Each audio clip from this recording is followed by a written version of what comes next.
Student, I hope you are fine.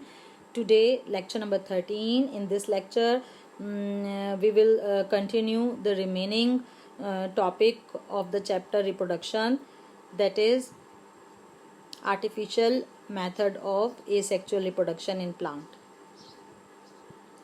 Learning objectives हैं artificial method of asexual reproduction में हम जो है वो 3 मेथड पढ़ेंगे, by cutting, tissue culture, protoplast fusion technique, and in the last we will discuss about the homework of this chapter. Artificial method of asexual reproduction का first method है by cutting. This is the process in which a cutting of any portion of stem or root can be induced to grow into a new plant. इस procedure में हम plant का कोई भी part, चाहे वो root से लिया गया हो या शूट से लिया गया हो, उस पार्ट को कट करके जब किसी दूसरी जगह पर ग्रो करते हैं तो वहाँ से एक न्यू प्लांट अराइज हो जाता है. ये प्रोसीजर जो है वो कटिंग कहलाता है. इस पिक्चर में आप देख रहे हैं कि ये एक प्लांट है. इस प्लांट में ये स्टेम को इस पार्ट से कट किया गया है. स्टेम को कट करने के बाद जब दूसरी जगह पर लगा दिया जाता है तो वहाँ से एक न्यू प्लांट जो है वो डेवलप हो जाता है. ये प्रोसेस जो है वो कटिंग कहलाता है. इसी तरह स्टेम के अलावा हम रूट का पोर्शन भी ग्रो करवा सकते हैं. ये देखें, ये सेकंड पिक्चर में ये रूट है. रूट को सेंटर से कट किया गया और ये रूट का एक पार्ट लेकर इसको दूसरी जगह सॉइल में सोक किया गया. तो यहाँ पर रूट से जो है वो शूट अराइज होना शुरू हो गई. इस तरह से एक न्यू प्लांट जो है वो डेवलप्ड होता है बाय कटिंग के ज़रिए. ये आर्टिफिशियल मेथड कहलाता है.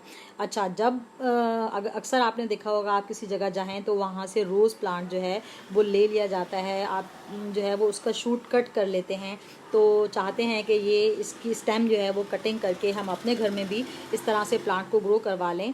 तो एक्चुअली होता क्या है कि जब आप स्टेम को कट करते हैं तो उस स्टेम पर एक undifferentiated mass of cell produce हो जाता है. वो कहलाता है कैलस. तो कैलस जो है वो बाद में रूट में डेवलप होता है और फिर शूट में डेवलप हो जाता है.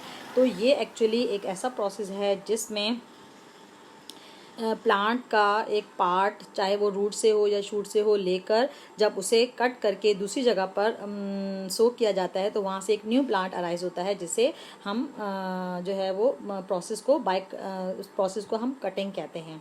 अच्छा, ये प्रोसेस जो है वो ब्रायोफाइलम के अंदर देखा गया है कि ब्रायोफाइलम में एक सिंगल लीफ से भी प्लांट को ग्रो करवाया जा सकता है. मीन कि अगर आप शूट या स्टेम को ऐसा कट करते हैं जिसपे एक ही लीफ प्रोड्यूस है, उस स्टेम को जब आप दूसरी जगह पर लगाएंगे तो वहाँ से भी एक न्यू प्लांट अराइज हो जाता है. इसके अलावा जो इसकी सबसे बेस्ट एग्जांपल पोटैटो है.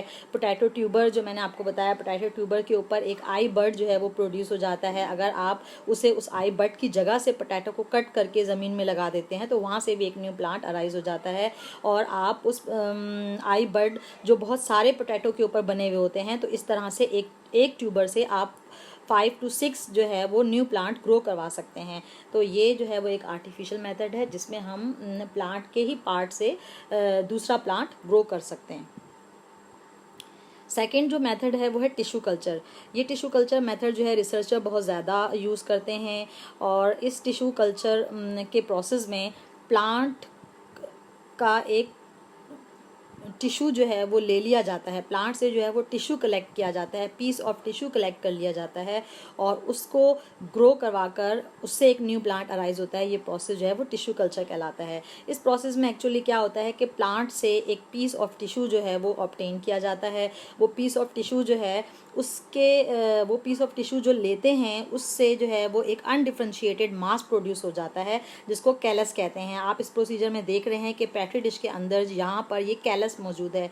कैलस क्या है कि जो हमने एक पीस लिया था प्लांट से टिश्यू का, उस टिश्यू को ने ग्रो करना शुरू किया और जब वो टिश्यू ग्रो किया तो वहाँ पर undifferentiated mass of cell produce हो गया, जिसको कैलस कहते हैं. अब ये कैलस जो है वो टेस्ट ट्यूब के अंदर न्यूट्रिएंट मटेरियल के अंदर जो है वो इसे रखा जाता है. आप इसे टेस्ट ट्यूब में कर सकते हैं या बॉटल में. ये पीस जो कैलस का हमने न्यूट्रिएंट मटेरियल के अंदर इसे रखा था, यहाँ पर ये ग्रो करना शुरू कर देता है. अब जो न्यूट्रिएंट मटेरियल है वो एक्चुअली क्या है, उसमें जो है वो अमाइनो एसिड्स होते हैं, उसमें ग्लूकोज है और स्पेशली हार्मोन्स होते हैं उस न्यूट्रिएंट में. ताकि वो ग्रो कर सके। हार्मोन्स जो है वो मैंने आपको बताया है कि ग्रोथ में हेल्पफुल होते हैं, जैसे कि auxin, gibberellin, cytokinin, abscisic acid और इथीन, ये जो है वो प्लांट की ग्रोथ में हेल्प करते हैं। अब ये जो कैलस है इसमें जो न्यूट्रिएंट यहाँ से जो एब्जॉर्ब करेगा तो वो ग्रो करना स्टार्ट करेगा।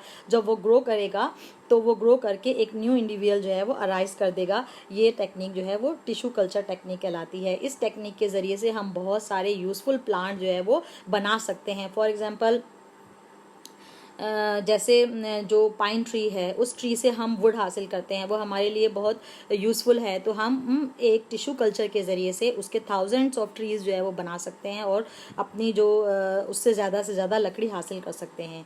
इस प्रोसीजर में टिश्यू कल्चर में जो कैलस फॉर्म हो जाता है, जब ये कैलस बन जाता है तो इस कैलस को इस तरह, ये आप इस पिक्चर में देख रहे हैं कि इसको एक टेस्ट ट्यूब में रख दिया गया। जो पीस ऑफ कैलस था वो कैलस जो है डेवलप्ड होगा पहले रूट में और फिर डेवलप्ड हो जाएगा शूट में। तो उस कैलस से जब रूट और शूट बनना शुरू कर देती हैं तो ये न्यूट्रिएंट हासिल करते हुए ग्रो करना शुरू कर देती हैं। जब ये कम्प्लीटली ग्रोथ हो जाती है, मीन के रूट और शूट डेवलप्ड होकर एक स्ट्रॉन्ग प्लांट बन जाता है, फिर इसे ट्रांसफ़र कर दिया जाता है सॉइल में। यहाँ देखें इस पिक्चर में, इसे सॉइल में जो है वो ट्रांसफ़र किया गया जहाँ पे ये अपनी फर्दर ग्रोथ को कंप्लीट करेगा और इस तरह से छोटे प्लांट जो है वो प्रोड्यूस हो जाते हैं। फिर इन्हें बाद में जो है वो ज़मीन में लगा दिया जाता है या सॉइल में कर दिया जाता है ताकि ये फर्दर ग्रोथ कर सकें। इस तरह से हम एक प्लांट से थाउजेंड्स ऑफ प्लांट बना सकते हैं और हम यूज़फुल प्लांट इससे बनाते हैं जो हमें ज़रूरत होती है। ये ऑर्चर्ड प्लांट्स की भी टिश्यू कल्चर की जा सकती है और इसके अलावा पाइन ट्री की भी टिश्यू कल्चर करते हैं, जिसमें हम एक ट्री से ही थाउजेंड्स ऑफ ट्रीज़ बनाते हैं, उससे हमें फ़ायदा हासिल होता है। अब टिश्यू कल्चर के कुछ फ़ायदे भी हैं और कुछ नुकसानात भी हैं। अब हम एडवांटेजेस ऑफ टिश्यू कल्चर को डिस्कस कर लेते हैं। फर्स्ट इसका जो इसका एडवांटेज है वो ये कि इससे जो प्लांट प्रोड्यूस हो रहा है वो काफ़ी हेल्दियर और स्ट्रॉन्ग होता है। इस टेक्निक के ज़रिए से, ये टेक्निक जो है वो एग्रीकल्चर और हॉर्टिकल्चर दोनों से ही प्रोड्यूस हो सकती है। अब एग्रीकल्चर और हॉर्टिकल्चर में क्या फ़र्क है? एग्रीकल्चर वो प्रोसेस है जिसमें किसी जगह पर बहुत बड़े पैमाने पर फसलों को ग्रो किया जाता है, क्रॉप लगाई जाती हैं, उसे हम एग्रीकल्चर कहते हैं। काफ़ी बड़े एरिया पे, वास्ट पैमाने पर जो प्लांट्स की फसल लगाई जाती है वो उसको एग्रीकल्चर कहते हैं। जबकि जब घरों में क्यारी के अंदर या किसी पॉट के अंदर प्लांट को ग्रो करवाया जाता है तो वो हॉर्टिकल्चर कहलाता है। तो ये टेक्निक्स जो है दोनों तरह से इस्तेमाल में लाई जा सकती है। मीन एग्रीकल्चर में भी हम कर सकते हैं और हॉर्टिकल्चर में भी इसे यूज़ किया जा सकता है और इससे जो प्लांट प्रोड्यूस होगा वो काफ़ी हेल्दियर होगा, क्योंकि जो पेरेंट प्लांट हमने चूज़ किया था वही जो है वो बहुत हेल्दी होते हैं, स्ट्रॉन्ग होते हैं, जिससे जो क्लोन प्रोड्यूस हुआ वो भी हेल्दियर और स्ट्रॉन्ग होता है। इस टेक्निक के ज़रिए से जो क्लोन प्रोड्यूस हुआ या कल्चर्ड प्लांट प्रोड्यूस हुआ वो प्लांट जो है सिमिलर कैरेक्टरिस्टिक्स होता है एज अ पेरेंट, यानी कि पेरेंट की तरह ही बिल्कुल वो दिखने में होता है कि जैसा पेरेंट का जो टिश्यू हमने लिया था उसमें जो कैरेक्टरिस्टिक्स थे तो सेम उसी तरह के ही कैरेक्टरिस्टिक्स इस क्लोन और कल्चर्ड प्लांट में भी मौजूद होते हैं। तो इट्स मीन कि ये अपने पेरेंट्स प्लांट्स की कॉपी है। अच्छा, और इसके अलावा ये प्लांट जो हैं वो ज़्यादा रेजिस्टेंस रखते हैं, रेजिस्टेंस पावर इनमें ज़्यादा होती है डिजीज़ के ख़िलाफ़, ठीक है, क्योंकि ये हेल्दियर प्लांट हमने चूज़ किया था और जब ये आर्टिफिशली कल्चर कराया गया, आर्टिफिशियल मीडियम में रखा गया, तो वहाँ पर हम अपनी मर्ज़ी से भी न्यूट्रिएंट ऐड कर सकते हैं जो इसको स्ट्रॉन्ग और हेल्दियर बनाते हैं। तो इस तरह से इसका एक एडवांटेज ये भी है कि इससे जो प्लांट प्रोड्यूस हुआ वो काफ़ी रेजिस्टेंस और काफ़ी पावरफुल था अगेंस्ट डिजीज़ कल्चर मीडियम में ग्रो करने की वजह से। इसके अलावा एक केमिकल जो है वो इस कल्चर से प्रोड्यूस हासिल होता है, वो केमिकल कहलाता है शिकोनिन। शिकोनिन केमिकल सिल्क इंडस्ट्रीज़ में यूज़ होता है और ये जो है वो बर्निंग या इंजरीज़ की ट्रीटमेंट के लिए इस्तेमाल किया जाता है।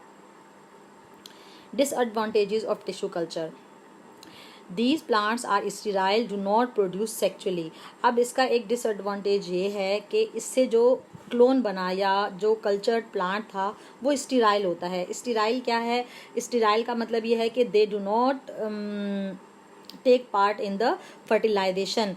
फर्टिलाइजेशन में हिस्सा नहीं ले सकते। ये एक वर्ड होता है फर्टाइल। फर्टाइल वो है जो कि आगे जाके फर्टिलाइजेशन कर सकते हैं और ग्रो कर सकते हैं, बट ये स्टीराइल होते हैं, मीन कि इसमें सेक्स सेक्चुअली रिटार्डेड होते हैं, ये सेक्चुअली रिटार्डेड होते हैं, ये फर्टिलाइजेशन नहीं कर सकते, इसलिए ये प्लांट स्टीराइल होता है, ये अब फर्दर जो है वो फर्टिलिटी इसमें नहीं होती।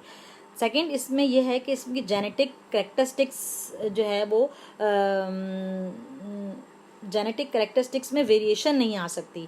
मेन क्योंकि ये एसेक्सुअल रिप्रोडक्शन था, इसमें एक ही प्लांट का कल्चर लिया गया था और तो उसी कल्चर से जो कैरेक्टरिस्टिक्स आएगा तो वही सिमिलर कैरेक्टरिस्टिक्स ट्रांसफ़र होगा, कि न्यू वेरिएशन या न्यू कैरेक्टरिस्टिक्स इसमें डेवलप नहीं हो सकता, क्योंकि जो पेरेंट प्लांट था वो सिंगल था, उसमें कोई दूसरा प्लांट जो है वो उसमें फ्यूज़ नहीं हुआ। तो इसलिए सिंगल पेरेंट प्लांट की वजह से जो न्यू प्लांट अराइज हुआ उसमें कोई जेनेटिकल वेरिएशन नहीं आ सकती, उसमें न्यू कैरेक्टरिस्टिक्स डेवलप नहीं होते, ये भी एक डिक्रीज़ है। सम टाइम जेनेटिक वेरिएशन जो है वो फ़ायदेमंद होती है क्योंकि उससे हमें न्यू कैरेक्टरिस्टिक्स मिलते हैं, बट इसका यहाँ डिसएडवांटेज ये है कि इसमें हमें न्यू कैरेक्टर्स और न्यू वेराइटीज़ नहीं मिल सकती, ठीक है। और इसका लास्ट डिसएडवांटेज ये है जो कि रिसर्चर ने बताया कि इसमें क्रोमोसोम्स नंबर जो है वो डिफरेंट हो जाते हैं, क्रोमोसोम नंबर डिफरेंट हो जाते हैं जिसकी वजह से उसके कैरेक्टरिस्टिक्स हासिल नहीं हो पाते।